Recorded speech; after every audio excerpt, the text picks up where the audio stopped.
दिनांक 12 डिसेंबर 2016च्या काहे दिया परदेस कार्यक्रमामध्ये सरला जेव्हा आजीच्या खोलीत येते त्यावेळी गौरी सतत उदास असल्याबद्दल ती आजीला सांगते।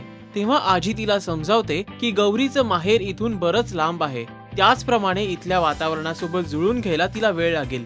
सरला निघून गेल्यावरती विश्राम आजीच्या लक्षात आणून देतात की तुमच्या पुढे गौरीबद्दल ती जास्तच बोलून गेली आहे। तेव्हा आजी देखील विचारात पडते।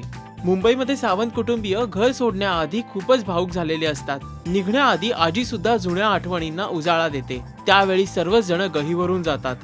बनारसमध्ये शिवची आई सरलावरती नाराज असते, कारण नेहमीप्रमाणे तिने जेवण बनवायला उशीर केलेला असतो।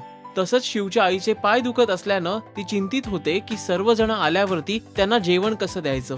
तेव्हा शिवची आजी सरलाला सांगतात की तू पुरीचं साहित्य गौरीला नेऊन दे, ती बनवून देईल। त्याप्रमाणे गौरी पुऱ्या स्वतःच्या स्वयंपाकघरात बनवायला सुरुवात करते। मात्र जेवण तयार नसल्याचं जेव्हा शिवच्या वडिलांना लक्षात येतं त्यावेळी शिवची आई त्यांना समजवण्याचा प्रयत्न करते। मात्र जेवणास उशीर झाल्याबद्दल त्यांची काहीच हरकत नसते। जेवण तयार करण्यास उशीर झाल्याबद्दल गौरी स्वतःलाच दोष देते। आजी यावेळी गौरीची समजूत काढते आणि तिला सांगते की लग्नानंतर आणि लग्नाआधी सुद्धा महिलेचं आयुष्य हे वेगवेगळं असतं। काहे दिया परदेस मालिकेचे एपिसोड अपडेट्स जाणून घेण्यासाठी पहा राजश्री मराठी। नमस्कार, मी लीना भागवत। सबस्क्राईब करा राजश्री मराठी।